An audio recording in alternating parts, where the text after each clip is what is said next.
AP deputy CM Pawan Kalyan YCP నేతలు పొగడ్తలతో ముంచెత్తుతున్నారు.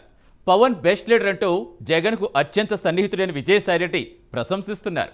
ఎన్నికలకు ముందు పవన్ కళ్యాణ్ పర్సనల్గా టార్గెట్ చేసిన వైసీపీ నాయకులు సడన్గా ఎందుకు ప్లేట్ మారుస్తున్నారు? అసలు మాజీ ముఖ్యమంత్రి జగన్ నోటి వెంట పవన్ ప్రస్తావన ఎందుకు రావటం లేదు? వైసీపీకి పవన్ భయం పట్టుకుందా?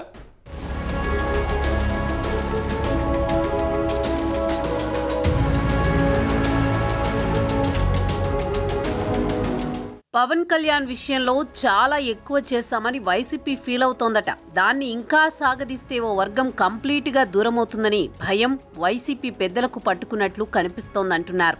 అందుకే ఏపీ డిప్యూటీ సీఎం విషయంలో విమర్శలు వద్దని స్వయంగా వైసీపీ అధ్యక్షుడు జగనే పార్టీ వర్గాలను ఆదేశించారట. మాట పొదుపు అని వార్నింగ్స్ ఇచ్చారట.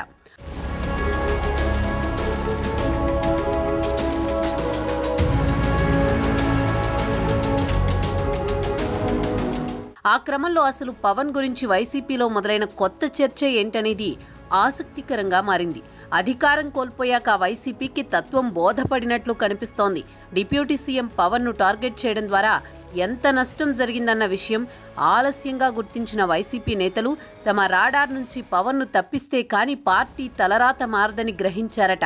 అందుకే కూటమి ప్రభుత్వ పాలనకు సంబంధించి సీఎం చంద్రబాబునే టార్గెట్ చేస్తున్న వైసీపీ డిప్యూటీ సీఎం జోలికి రావడం లేదట.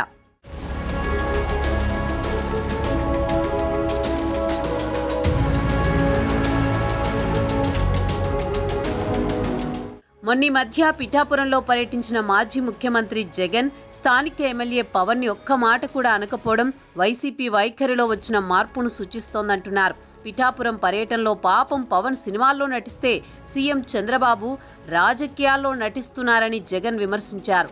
గతంలో ఎప్పుడూ కూడా పవన్ విషయంలో ఇలాంటి మెతక వైఖరి వైసీపీ అధినేతలో కనిపించలేదని అంతా గుర్తు చేస్తున్నారు. పవన్ పై అవసరం ఉన్నా లేకపోయినా వ్యక్తిగత విమర్శలు చేసే జగన్ ఆయన సొంత నియోజకవర్గంలో పల్లెత్తు మాట అనే సాహసం చేయలేదు.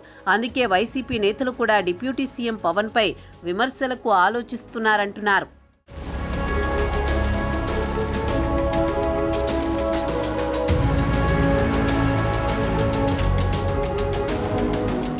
వైసీపీ ప్రభుత్వంలో అప్పటి సీఎం జగన్తో సహా మంత్రులు, ఎమ్మెల్యేలు అంతా జనసేనాని పవన్ ఒక్కరినే టార్గెట్ చేసేవారు. ఎలాంటి కార్యక్రమమైనా సందర్భం, సంబంధం లేకుండా పవన్పై విమర్శలతో విరుచుకుపడేవారు. దత్తపుత్రుడని, 3 వివాహాలని వ్యక్తిగత విమర్శలు చేసేవారు. మాస్ హీరోగా తెలుగు రాష్ట్రాల్లో సూపర్ క్రేజ్ ఉన్న పవన్పై ఈ విమర్శలు ఫ్యాన్స్ను బాగా ప్రభావితం చేశాయనే విశ్లేషణలున్నాయి.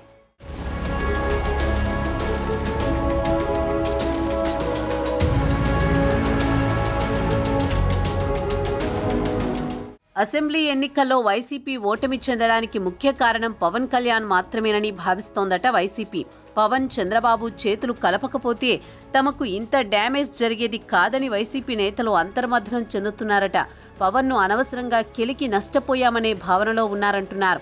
జనసేనానితో పెట్టుకుని ఒక బలమైన సామాజిక వర్గం ఓటు బ్యాంకుని పూర్తిగా కోల్పోయామని, అందుకే అంత ఘోరంగా ఓడిపోయామని వైసీపీ నేతలు పోస్టు మార్టంలో తేలిందట.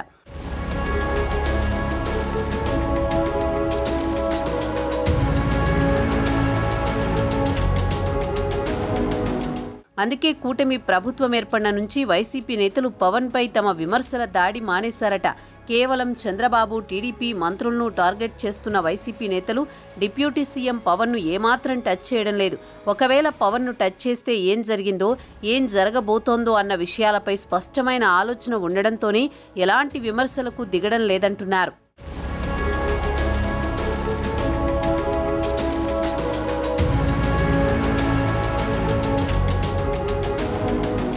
ఇక తాజాగా జగన్కు అత్యంత సన్నిహితంగా ఉండే విజయసాయిరెడ్డి వంటి నేతలు పవన్ కళ్యాణ్పై ప్రశంసలు కురిపిస్తుండడం వైసీపీ వ్యూహంలో భాగమే అంటున్నారు. వైసీపీ తాజా వ్యూహంపై పొలిటికల్ సర్కిల్స్లో విస్తృత చర్చ జరుగుతోంది. మాజీ సీఎం జగన్ అంటే ఒంటికాలిపై లేచే పవన్ను ఆ పార్టీ నేతలు విమర్శించడానికి సాహసం చేయకపోవడానికి ముఖ్యంగా 2 కారణాలు చెబుతున్నారు. అందులో ఒకటి పవన్ సామాజిక వర్గం అయితే రెండోది సినీ నేపథ్యం అంటున్నారు.